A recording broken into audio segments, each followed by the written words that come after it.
Firstly మీ అందరికీ మీ కుటుంబ సభ్యులకి నా నూతన సంవత్సరం శుభాకాంక్షలు. మీ అందరికీ,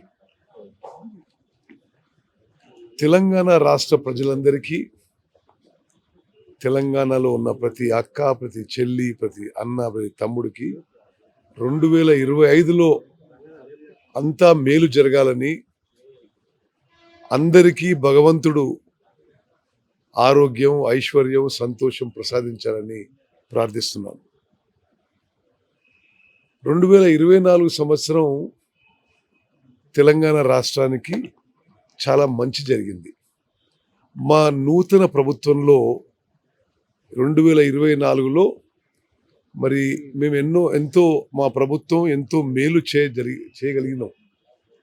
చాలా విషయాల్లో మరి దళితులకి, గిరిజనులకి, బీసీలకి, మైనారిటీలకి, రైతులకి, రైతు కూలీలకి, మహిళలకి, నిరుద్యోగ యువతకి, విద్యార్థులకి 2024లో మేము కొంతలో కొంత మంచి పనులు చేయగలిగినాం.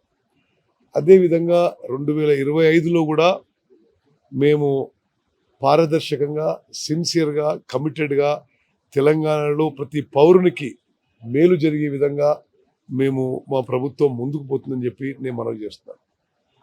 మీకు కొన్ని విషయాలు నేను ఈ సందర్భంగా ప్రస్తావించాలంటే, కాంగ్రెస్ పార్టీ ఢిల్లీలో అధినాయకత్వం నుంచి ఇక్కడ కింది స్థాయి కార్యకర్త వరకు కూడా మేము సామాజిక న్యాయానికి కట్టుబడి ఉన్నాం.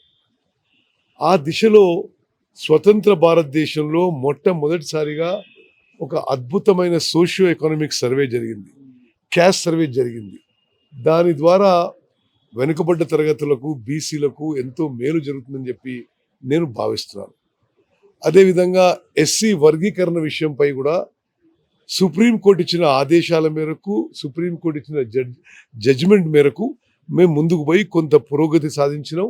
నూతన సంవత్సరంలో సుప్రీంకోర్టు ఆదేశాలు ఏముంటే అది అమలు చేయగలుగుతామని చెప్పి నేను భావిస్తున్నాను. అదేవిధంగా మరి నిరుపేదలు, మధ్యతరగతి వాళ్ళు ఎన్నో సంవత్సరాల నుంచి కోరుకుంటున్న విధంగా మరి ఆర్టీసీ బస్సులో ఉచిత ప్రయాణం కానీ, 500 రూపాయలకి గ్యాస్ సిలిండర్ కానీ, 200 యూనిట్ల లోపల ఉచితంగా మరి కరెంటు బిల్ లేకుండా ముందుకు పోతున్నాం.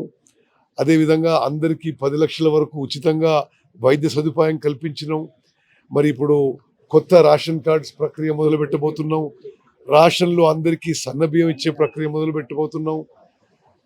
అదేవిధంగా ఇండ్ల ప్రక్రియ కూడా మొదలుపెట్టిన విషయం మీ అందరికీ తెలుసు. మరి అన్ని విధాలుగా తెలంగాణలో ప్రతి పౌరునికి, ప్రతి అక్క, ప్రతి చెల్లె, ప్రతి అన్న, ప్రతి తమ్మునికి 2025లో అన్ని విధాలుగా మేలు జరగాలని అందరికీ నూతన సంవత్సర శుభాకాంక్షలు తెలియజేస్తున్నారు.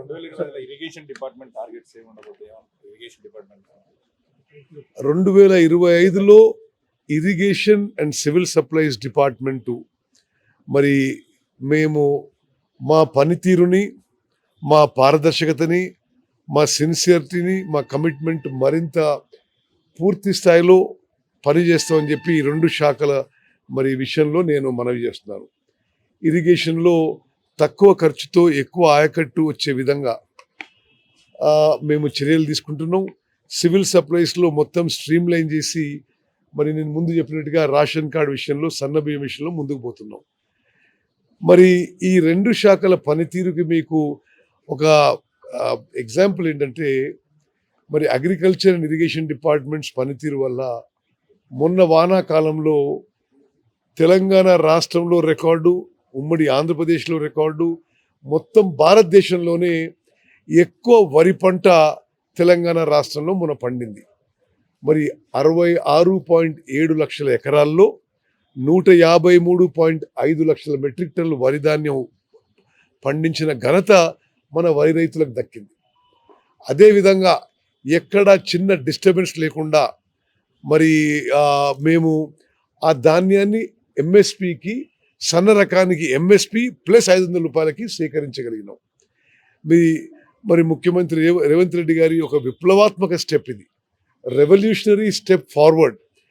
అది సన్న వడ్లకి 500 రూపాయలు బోనస్ ఇవ్వడం చాలా సాఫీగా జరిగింది. గతంలో ప్రతిపక్షాలు ఏదేదో మాటలు అన్నాయి, బట్ చేసి ప్రూవ్ చేసినాం. అదేవిధంగా ముఖ్యమంత్రి గారి మరొక మరి విప్లవాత్మక మార్పు, ఇప్పుడు ఇస్తున్న కోర్స్ గ్రెయిన్స్ దొడ్డు బియ్యం బదులు ఇదే సన్నధాన్యాన్ని మిల్లింగ్ చేసి సన్న బియ్యం ఇచ్చే విధంగా కూడా ముందుకు పోతున్నాం. మీ అందరూ కూడా మీ ఆశీస్సులు మా ప్రభుత్వం మీద ఉండాలి. మీడియా కూడా మంచి ఒక పాజిటివ్ కన్స్ట్రక్టివ్ దృక్పథంతో ముందుకు పోవాలి.